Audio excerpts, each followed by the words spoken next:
আসসালামু আলাইকুম। আমি রাজু হাওলাদার, সহকারী শিক্ষক, ৭৭ নং পূর্ব তারাবনী সরকারি প্রাথমিক বিদ্যালয়। দেখুন, কেন আমরা আসলে প্রাথমিকের শিক্ষকরা ১০ম গ্রেড চাই, কেন চাই আমরা? এখানে অনেকে অনেকভাবে প্রশ্ন তুলছেন বা বিভিন্ন চাকরির গ্রুপে আমরা দেখতে পাচ্ছি যে আমাদের এই যৌক্তিক দাবিটা নিয়ে অনেকে মক্কারি করতেছেন বা মশকরা করতেছেন, হাসি তামাশা করতেছেন। অনেকে বলতে চাচ্ছেন যে ৮০ মার্কের পরীক্ষা, ৮০ মার্কের শুধু এমসিকিউ পরীক্ষা দিয়ে কেন আমরা ১০ম গ্রেড বা দ্বিতীয় শ্রেণীর একটা মর্যাদা দাবি করতেছি। তাদের কথা অবশ্য কিছুটা আপাতদৃষ্টিতে মনে হয় যে যুক্তি আছে, কিন্তু বাস্তবতা অন্যরকম। দেখুন, একটা ছেলে এখন অনার্স মাস্টার শেষ করে তীব্র প্রতিযোগিতার মাধ্যমে যখন এই চাকরিতে ঢুকে, তখন তার প্রারম্ভিক বেতন হয় ১৮,৫০০। ১৮,৫০০ টাকা দিয়ে এই বাজারে, এই দুর্মূল্যের বাজারে কিভাবে সে সংসার চালাবে?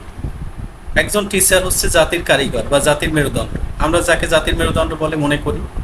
কিন্তু সে শিক্ষকই যদি খেয়ে পরে না থাকতে পারে, বা তার যদি মাসে ১০-১৫ দিন পর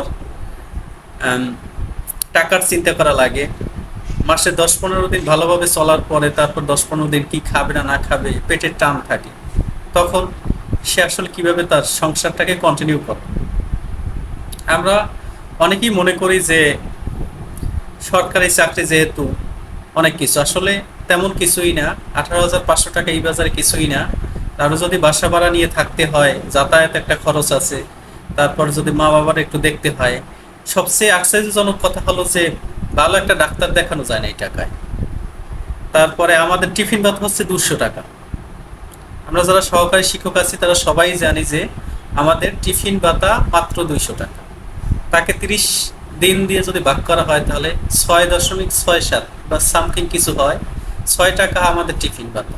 একটা মানুষ কিভাবে ৬ টাকা দিয়ে সে টিফিন লাঞ্চের মতো একটা ব্যাপার সারে, সেটা আমার বোধগম্য নয়। যারা বলেন যে প্রাইমারি টিচার 9-10 এইচএসসি পাস করে ঢুকছে, সেটা এক জমানায় ছিল, এখন তো আর সেই সময় নাই।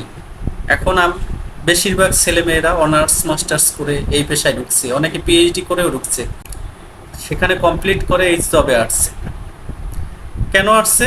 কারণ বাংলাদেশের যে হারে স্নাতকোত্তর বের হচ্ছে সেই অনুপাতে চাকরি নাই, অনেকের বাধ্য হয়ে এই পেশায় আসতে হচ্ছে। এই পেশায় আসলেই বাধ্য হয়ে আসে, এবং অন্য কোনো জায়গায় যদি যাওয়ার কোনো সুযোগ না থাকে তখন এই পেশায় থাকতে হয়। এখন একটা স্নাতক বা স্নাতকোত্তরটা ভালো মেধাবী স্টুডেন্ট বা টিচার যদি আপনার এই পেশায় ধরে রাখতে হয়, তাহলে অবশ্যই তাকে একটা মানসম্মত বেতন দিতে হবে। এবং সেক্ষেত্রে আমরা ১০ম গ্রেড দাবি করতেই পারি। ১০ম গ্রেড আসলে টাকাটা বড় কথা না, একটা সম্মান। কেন দেশের শিক্ষকরা ৩য় শ্রেণীর মর্যাদা নিয়ে থাকবে? কেন থাকবে? যেখানে আমাদের দেশে ডাক্তার, ইঞ্জিনিয়াররা অনেক পরিমাণে বেতন পায় বা তাদের একটা সম্মান আছে, সমাজে একটা প্রতিষ্ঠা আছে, আর প্রাইমারি টিচারদের মানুষ নাক ছিটকে। প্রাইমারি টিচার কেমন টিচার? প্রাইমারি টিচারকে সম্মান দিতে চায় না। আসলে কি শিক্ষকদের কি কোনো মর্যাদা নেই? শুধুই বই পুস্তকে শিক্ষাগুরুর মর্যাদা আমরা পড়ে শুধুই ফাঁকা বলি আওয়াজ দিয়ে আমরা থাকবো নাকি? হুম? আমাদের যৌক্তিক অধিকার, আমাদের যৌক্তিক দাবি হচ্ছে ১০ম গ্রেড। এটা ২য় শ্রেণীর মর্যাদার, এবং যোগ্যতা এবং দক্ষতা অনুযায়ী অবশ্যই এই ১০ম গ্রেড থেকেও যদি আমরা ৯ম গ্রেড, ৮ম গ্রেড বা ঊর্ধ্বতম গ্রেডেও যদি পদোন্নতির সিস্টেম থাকে, এবং সেটা করতে হবে, সেটা যদি করা সম্ভব হয় তো করুন। তাহলে সামনে আমরা যাব। আমাদের মেধা, আমাদের যোগ্যতা, আমাদের দক্ষতা, যাদের দক্ষতা আছে তারা যাবে সামনে, যাদের দক্ষতা নেই তারা যাবে না, স্বাভাবিক অবস্থা। তো শেষ কথা, এক কথা হলো যে দেখুন, মানুষের মেন্টালিটি চেঞ্জ হতে হবে, শিক্ষকদের মর্যাদার ব্যাপারটা চিন্তা করতে হবে। এখন তো আর এইচএসসি বা এসএসসি পাস করে তো আর ঢুকে না এই পেশায়, এখন স্নাতকোত্তর। এখন এবার আমি একটা চিন্তা করলাম, ২০২৪ সালে আমার উপজেলায় ১২ জন টিচার, তার ভিতর ১০ জনই পাবলিক ভার্সিটি থেকে পাশ করা টিচার নিয়োগ পেয়েছে। তাদের তো যোগ্যতা আছে, তাদের এই পেশায় ধরে রাখতে হলে অবশ্যই একটা ভালো গ্রেড এবং ভালো সম্মানের ব্যবস্থা করতে হবে, নাহলে তো মেধাবীর এখানে থাকবে না। অনেকে এই চাকরি ছেড়ে, এই প্রাইমারির সহকারী শিক্ষক পদের চাকরি ছেড়ে তারা বিভিন্ন বেসরকারি উচ্চ বেতনে চলে যায়, এই পেশা থাকতে চায় না। যেখানে জীবন ধারণ করাই কঠিন হয়ে পড়ে, সেখানে পেশা থেকে কী হবে?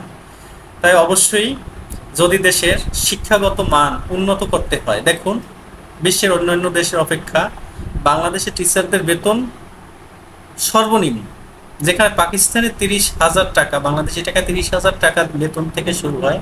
আমাদের পার্শ্ববর্তী প্রতিবেশী দেশ ভারতে 35,000 টাকা থেকে একজন প্রাইমারি টিচারের বেতন শুরু হয়, সেখানে আমাদের 18,500। এটা আমাদের জন্য বৈষম্যমূলক নয়? তাই আপনাদের নিচু মন মানসিকতা ত্যাগ করে বা আপনাদের অযৌক্তিক সমালোচনা বাদ দিয়ে আমাদের দাবির সাথে সংহতি জানান। আপনাদের দাবি বা আপনাদের সমর্থন আমাদের আসলে সামনে এগিয়ে যেতে চেষ্টা করবে এবং দেশের শিক্ষার মান উন্নয়ন হবে। বেতন বাড়লে, বেতন ভাতা বাড়ালে অথবা এই সেক্টরকে যদি শিক্ষা খাতে বরাদ্দ বেশি করা হয়, তাহলে এদেশের কচিকাঁচা শিশুরাই উপকৃত হবে। কারণ পরিবারের শিক্ষার ধাপের পরেই প্রাইমারি বা প্রাথমিক বিদ্যালয়ে একটা শিশু আসে, এবং সেখানে আমরা যদি তাদের বৃত্তিটা গড়ে দিতে পারি বা সেখানে যদি আমরা তার বৃত্তিটা আমাদের নিজ হাতে গড়ে দিতে পারি, তাহলে তারা তাদের পরবর্তী ধাপগুলো সহজেই অতিক্রম করতে পারবে। এবং সেজন্য অবশ্যই প্রাইমারি সেক্টরে বা প্রাথমিক এই সেক্টরে মেধাবীদের ধরে রাখতে হবে, ভালো ভালো স্টুডেন্টদের ধরে রাখতে হবে। আর সেটার জন্য অবশ্যই 10ম গ্রেড বা যদি দরকার পড়ে তাদের দক্ষতা অনুযায়ী তাদের পদোন্নতি এবং শতভাগ পদোন্নতির ব্যবস্থা করতে হবে, একটা নিয়ম শৃঙ্খলার ভিতরে নিয়ে আসতে হবে। অনেকে দেখা যাচ্ছে প্রাথমিক বিদ্যালয়ের শিক্ষক 30 বছর চাকরি করার পর প্রাথমিক শিক্ষক হিসেবে অবসর গ্রহণ করছেন, প্রধান শিক্ষক হতে পারছেন না। যাই হোক, আগে আমাদের যে বৈষম্যমূলক নীতি ছিল সেখানে একটা ফ্যাক্টর তারা কাজ করতো যে এসএসসি পাস, এইচএসসি পাস, যেখানে স্নাতক সংখ্যা খুবই কম, নারী করে যেখানে 60%, সেখানে আমরা এত বেশি গ্রেড দিয়ে কী করবো? কিন্তু সেই জমানা এখন নেই। নারীদেরও এই চাকরিতে আবেদন করতে হলে স্নাতকোত্তর করতে হবে, এবং ভালো ভালো স্টুডেন্ট এই গত 3 বা 4 নিয়োগে এসেছে এই সেক্টরে, এবং এদের ধরে রাখতে অবশ্যই এদের ভালো বেতন ভাতা বা গ্রেড বাড়াতে হবে, এবং সেক্ষেত্রে 10ম গ্রেডের বিকল্প নেই। এটাই আমার মতামত। ধন্যবাদ, সবাইকে ধন্যবাদ। আর আমার এই ভিডিওতে যে ভুল ত্রুটি যদি থাকে তাকে ক্ষমা সুন্দর দৃষ্টিতে দেখবেন বলে আশা করি। সবাইকে ধন্যবাদ। আল্লাহ হাফেজ।